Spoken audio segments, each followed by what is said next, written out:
This is Mike Mulrooney with this episode of Shirley Talk, and today we have Miss Maria Woosley today, one of our sponsors through Stockyards Bank. So thanks for coming in today. Thank you. So we thought we'd talk a little bit about today, starting out, about why you wanted to get involved with Shirley's Way. Have you been touched by cancer in any way? I have. I've lost a lot of family members to cancer. I think what really got me involved and brought my attention to Shirley's Way, though, was a lady that I worked with a few years back. She was a very sweet lady. Her first name was Paula, and she struggled in life. I mean, she struggled to make ends meet regardless, raising grandkids and so on. And then she got cancer. She couldn't afford her medicine. Her air conditioning had went out in the middle of summer, so it was 100 degrees. She's, cancer, feeling horrible. Her house is 90 degrees inside. And I reached out to Mike, and I was like, well, I've got somebody that needs help. So he gave me the right steps to do to start getting her some help. And Scott Wright with Wright Mechanical actually went out and fixed her air conditioner for her the same day because they knew that she was struggling just to breathe. I mean, she had lung cancer. So that on top of, any sickness, hers was in her lungs, and she was living in a house that was extremely too hot. And then Shirley's Way stepped in and helped her do a few other things that she couldn't afford to do at the time because she wasn't bringing in any money. So that brought my attention to it. And then when I came out here to the South End to start working, and the spot came open for a sponsor in the mortgage loan officer seat, I wanted to go ahead and participate. Well, we're very thankful. I need to look that up and see if Paula, is she doing okay? Did she know? She passed away. Okay. See, I didn't know that.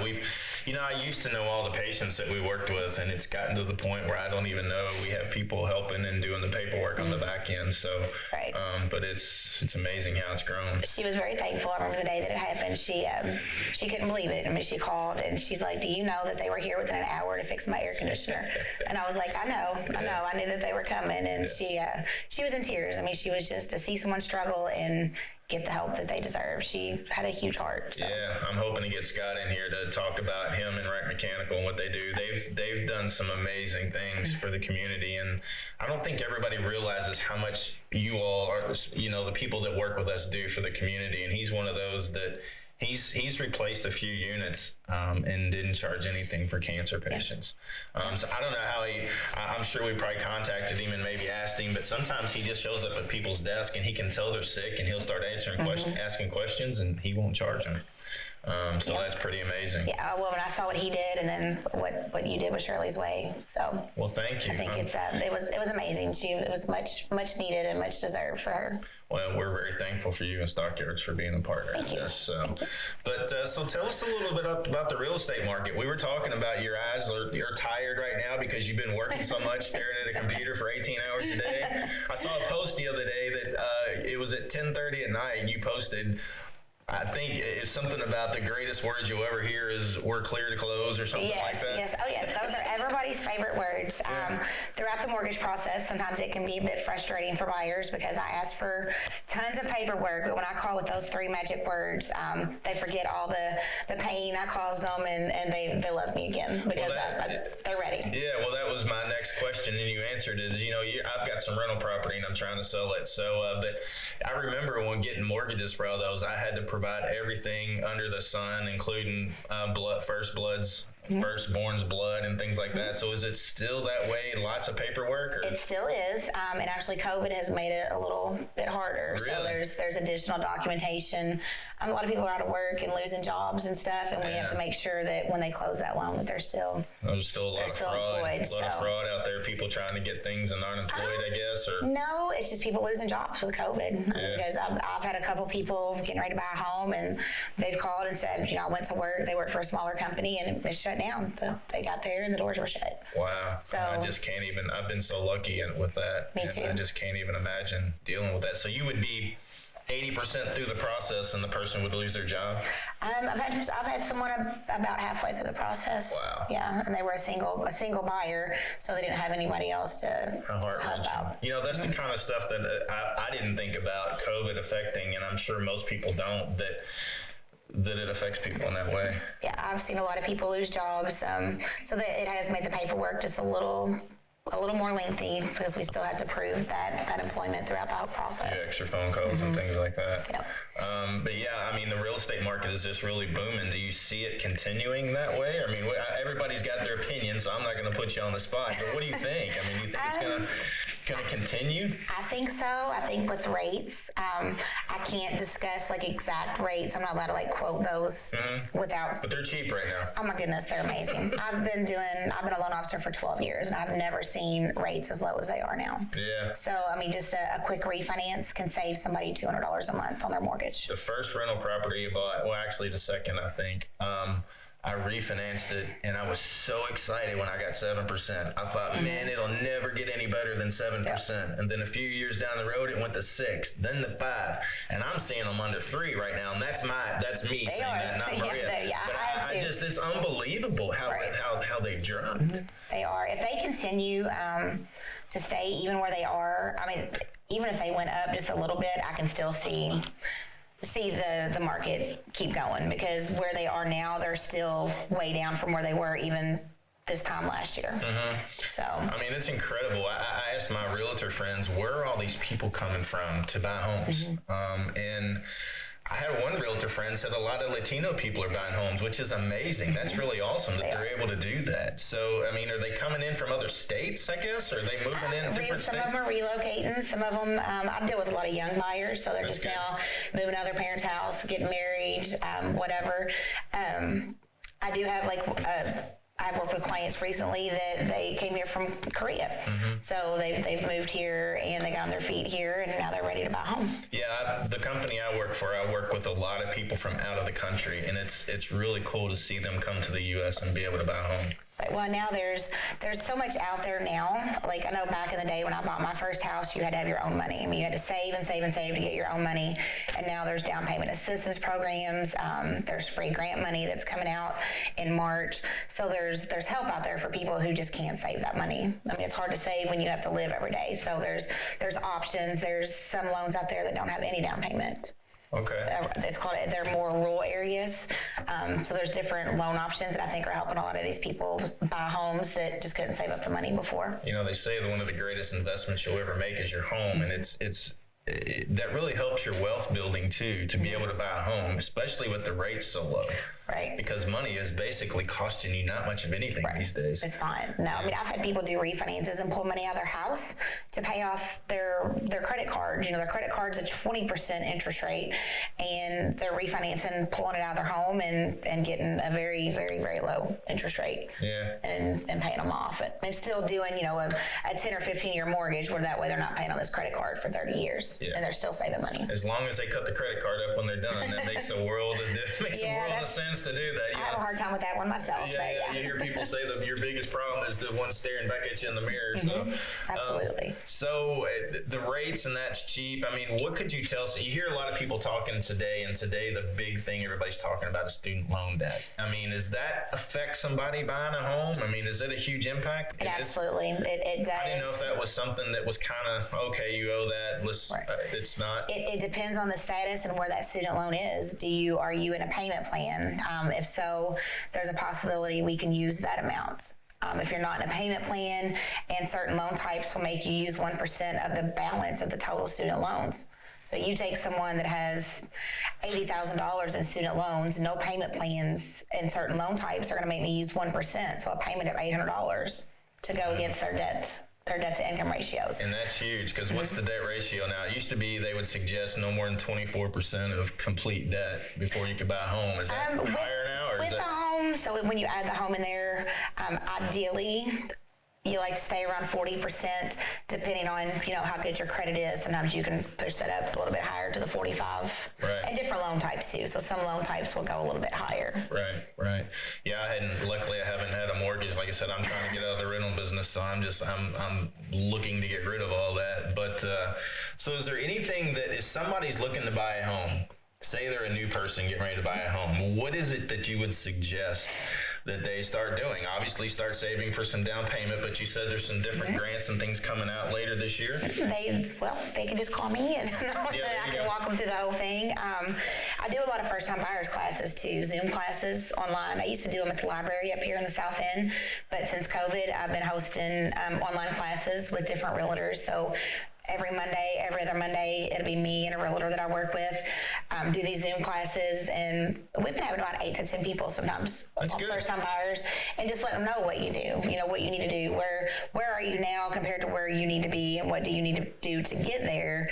And then, of course, if they're already there, then we can start the application process, and I can introduce them to a realtor and get them out there looking for a house. Yeah. So, and especially right now, again, it's $5,000 in grant money. It's called a Welcome Home program. It comes out once a year, and that does hit March 1st. So right now is a really good time for your first-time home buyers to get out there, and it's an income-based grant, but I can look at income and tell them if they would qualify for it. So they would contact you, or would they go to a specific website to apply for that grant money and then contact you? No, I have to apply for it for them. Okay. So they would just call me. That's pretty amazing. Yeah, that's incredible. It's just so good to see so many people being able to buy homes these days. So, so when people contact you and they don't, what's a good credit score that you're probably going to get approved? Not a great rate, but you would get approved. 620 or above is where we like to see it at. So if somebody doesn't have a 620, do you give them a list in homework of what they need to work on? Yeah, so if someone comes to me and they apply for a loan and we pull credit, say they're at a 580 or a 600, even a 610, they're almost there. A lot of times I can look at that and tell them what's on there that they need to take care of to get that score up. Sometimes it's something as simple as saying, hey, this credit card balance needs to go down to $500 instead of $1,500, and that's going to boost your score up a little bit. So for some people, it's a quick fix like that. I have credit specialists and stuff that I work with in the background too. If I get someone who has a lot of negative, I'm not a credit specialist by any means. I've just been doing this so long that I kind of can guide some of that. But if I get someone who just has really bad credit, who struggled, and you can tell they've struggled and they've got collections, I do have credit specialists that I can send them to. Okay, and they'll kind of work them through trying to get things. Yeah, they'll get a free consultation from them and just kind of to talk it over. And I can also help them get a prepaid credit card too. I was going to ask, you hear for years, and I used to listen to Dave Ramsey all the time. He said that's the biggest lie ever, but I think that's not. I mean, you don't want to go crazy with a credit card, but when you get to the age, even if you get a $500 credit card and you buy something and pay it off, does that help their credit score? Yes. Yeah. You need to wait. You need to not buy it tonight and pay it off tomorrow. But what I tell my clients who are trying to build credit is never have that limit. Never have that balance over 1/3 of the limit that you can have on that card, and always make that payment. Go ahead and let it circulate to where you get a bill, because most credit cards, you're not going to get interest paid the first cycle. And then you can pay it and just keep using it every single month, even something small. And even some people, they might carry a $200 balance on a $500 credit card and just kind of keep that small balance on there, pay their minimum payment or however they want to do it, just as long as they keep it under there and make all payments. Now, if you're trying to build credit and you miss one payment, you've defeated what you've done the last couple of months, because it's going to hurt more than help. Yeah. So is it best for them to carry the balance for a month or two and then pay it off to get the credit built up, or is it okay to use it and then pay it off right away? They can use it and then pay it off. Okay. Yeah. I didn't know if that affected the credit. I didn't know if they had to carry a balance for a couple months to get the credit score to go up. No. And that's one thing. I don't work, once I get to that point, a lot of times they're working with a credit specialist, but that's something I can double check with a credit specialist too. But I think they're perfectly fine to get it, use it, let that bill generate, pay that payment on time, and then next month use it again and just keep circulating. How are bankruptcies affecting people? Years ago we had that real estate crash, I guess you could say, and a lot of people filed bankruptcy. Or a lot of those, do you see many of those these days, and are they eligible at some point to get a mortgage for a home? They can possibly. Again, it depends on what chapter bankruptcy. Did they file a 7? Did they file a 13? There are some loan programs like FHA that are a little more forgiving, and we can try to apply 2 years after that's been dismissed or discharged. A lot of that's going to depend on what have they done in that 2 years too. If they filed bankruptcy and in 2 years they come see me for an application, but I pull their credit, and since that bankruptcy, they've got credit cards and they haven't made payments and they've got collections, more than likely they're not going to get approved. But if in that time, maybe they've built a little bit of credits and have kept that going, after that 2-year mark of the dismissal or the discharge date, sometimes I can get them ran through FHA and get them pre-qualified. Wow, that's amazing. For years you would hear people file bankruptcy and you just assume they could never buy a home ever again. Yep. But things have changed, definitely. Now, there are, like I said, different programs require different waiting times. There's some loan programs that require 4 years. FHA, a lot of times I can get by after the 2-year mark, again, depending on where they are. So 2 to 4 years on the bankruptcies, you can usually get them some type of loan. Right. Wow, you got a lot of experience in that. What about do you deal with VA loans at all? Are they good, bad? Are they higher interest rates? I guess it all depends on, I've heard some people say, don't ever get a VA loan, and I didn't know why. Is there reasons why somebody would say that? I think it's a good loan. But it's going to be beneficial for people that don't have their money down, right? Because you can get into a VA loan with not putting anything down. The rates right now, so whenever I go out there has been times that I've priced out rates, and a VA rate has been a little bit higher than, say, a conventional rate. Okay. So what I always tell my clients that have the VA eligibility is we can look at it. If you have your own money down, let's compare what the VA rate is versus what the FHA or conventional rate is that day, and see what rate you're going to be able to get into, right, and see which one is going to benefit you more. So and again, Stockyards Bank, we price with the market. So we don't just have our set daily rates. When I price a loan, I can go out there and price it with about 5 different places and see who has the best rate. VA does come in higher quite often, but not always. That's interesting. So Stockyards isn't the lender. You go through different brokers. I don't even know how that works. I know when mortgage companies say, we shop it around to 10 or 12 different places. I never know what that means. So Stockyards Bank is a local, it's a community bank, which is part of the reason why I've always worked at credit unions until Stockyards. And I liked it because it was that small community feel. But in the mortgage department, so when you come and you apply or you have a contract and you're ready to lock that rate, I can go out and I can see what Wells Fargo has as a rate that day. Franklin American Mortgage rate has that day. Fannie Mae is the ones that Stockyards would service. Mm-hmm. So we do service some of our own loans, but the other ones, say Wells Fargo has a lower rate that day and you want me to lock that, that person would work with me through the process, and then after closing, we would sell that loan to Wells Fargo. Okay. But in return, they got to lock that rate lower. Right now, everybody's kind of running the same. I don't think anybody in this time is in dire need of mortgage loans, so everybody's kind of running very similar on the rates is what I see most of the time. I can't see much variance between them. It's such low rates. Right. You're not really going to undercut somebody. No, there's not. I mean, whenever I price them and I go out and I look at those 4 or 5 different ones, they're all running very similar these days. Well, you work very closely with your clients. Mm-hmm. I get the feel. You've got that home touch. Why would somebody not go out online and apply for a mortgage? Why would they not go out online and apply for a mortgage? Because they're not going to have that personal touch. They're not going to have you walking them through the process, because it's an 800 number. Right. You're not going to get that personal service that you all offer. No, and I'm a hand holder, and when you work with me, so if you go out there and you call a 1-800 number and you talk to somebody, and I've never, I can't say 100% that this is the experience because I've never personally done it. I've always kept my business close to home. But just because you talk to this person now doesn't mean you're going to talk to that person tomorrow. You call that same number, you're liable to talk to 3 different people in one day. Right, right. And I get a lot of my business off Facebook and word of mouth, friends, referrals. Yeah. And when you start working with me, you get this number right here, which is my personal, my process, work, I don't want to knock another business, but the online world, it's got its pluses and benefits. But in the mortgage world, I can't see it being a benefit to somebody trying to get personal service, because it's not going to happen. Most people, they want to know when they get a document, they want to know what that dollar amount is. What's that fee for? What's this? What's my payment going to be? They're not going to answer that in most cases. And sometimes it's just people answering the phone. They probably honestly don't know the answer to that question. Right.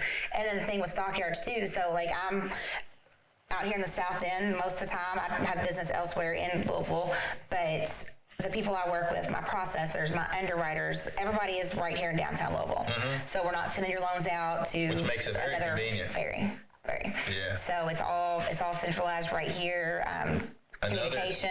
Another good reason to use a local person when you're doing business, especially in the mortgage world, because you never know what you're going to get or be promised or show up at the closing table and things not be right. I'm sure that probably happens with people that they don't know and work with on a regular. Yeah, I mean, if a client gets a piece of mail from, say, my closing department, I can pick up a phone right then, call one of our closers and have a conversation with them within 5 minutes and get an answer, turn back around, give that client the answer, and hopefully everybody's happy. Yeah. So it's all within Louisville. The title company I use for a lot of my businesses out here, we have branches like out in the East End. We do have some in Indiana. But we're a local bank. Yeah. It's just got that feel for everything. Yeah, it just makes it so much easier. Because again, I just can't see working with somebody in California, for example, and hoping your mortgage gets handled properly. Right. No, I mean, they get, like I said, my phone. Everybody gets my cell phone number. It's my work. It's my home. It's personal work and everything. So. Yeah, I'll never forget. Again, she works all the time, so that's the type of person you want. And we don't want to work you to death, but that's the person you want taking care of the largest investment you'll ever make. So it's been a while since I've got a mortgage. Are they ever going to switch to digital paperwork, or does everybody still have to go to closing in the COVID world? Has that changed at all? At least for us, we're still doing in-person closings. They have made it a lot safer. Usually normally everybody would be at a table and signing the paperwork. They've made it where like the buyers come in, they'll sanitize really good, and then the sellers will come in.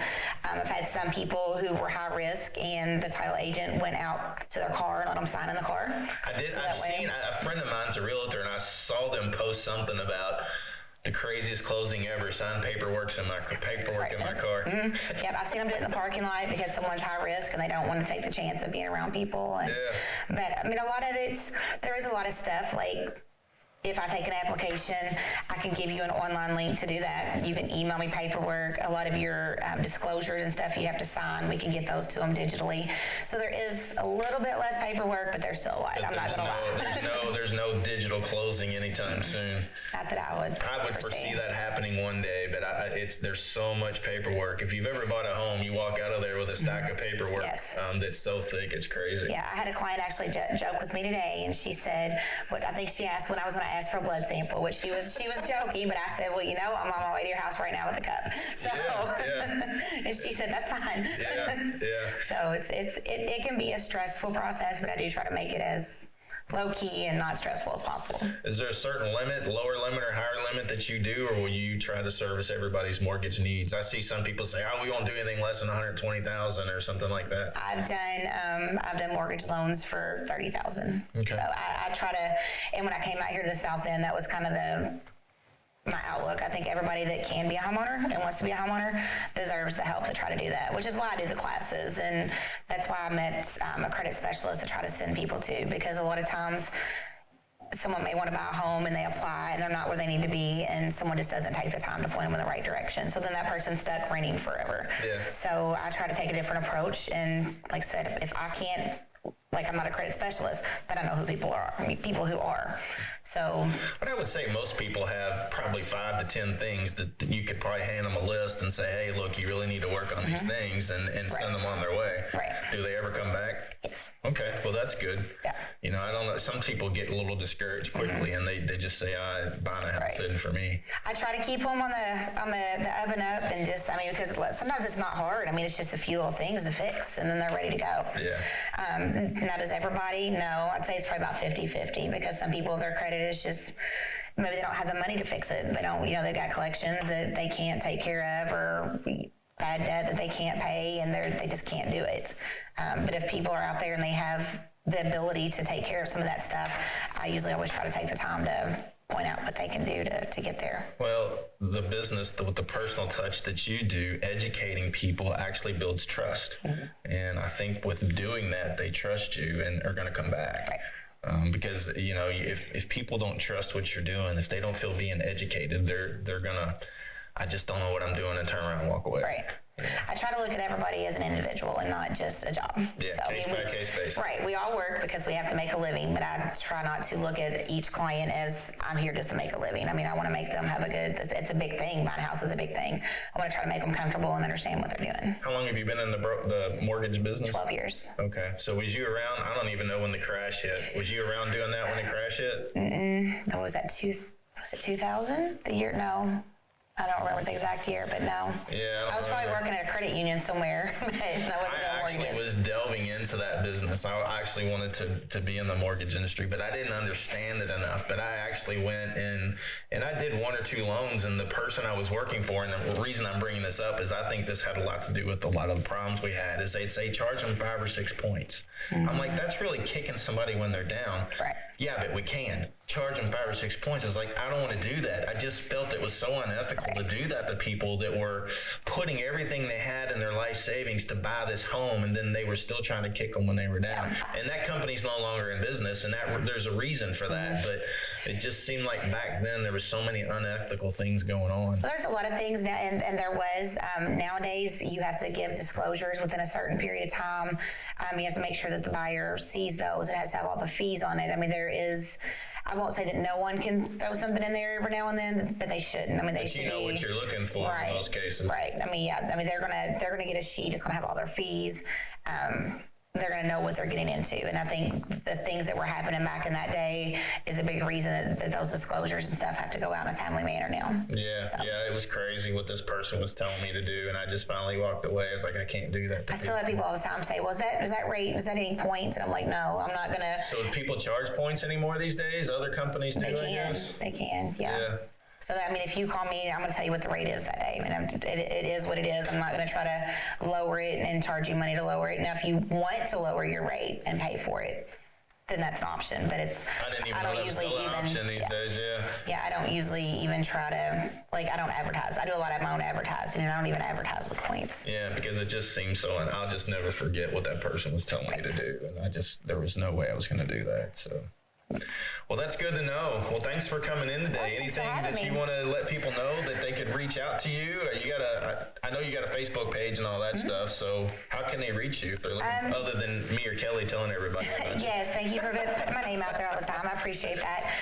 So my cell phone number is 502-472-7634.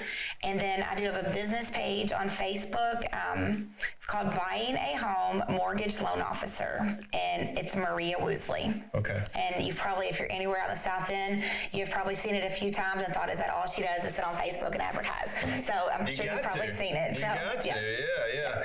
I'll get that info from you, and we'll put it in the YouTube page or the broadcast. We'll put it up there. So. Thank you. Well, thanks for coming by, and thanks for being a sponsor. All right. I enjoy you. You're stuck with me, I think. That's good by me.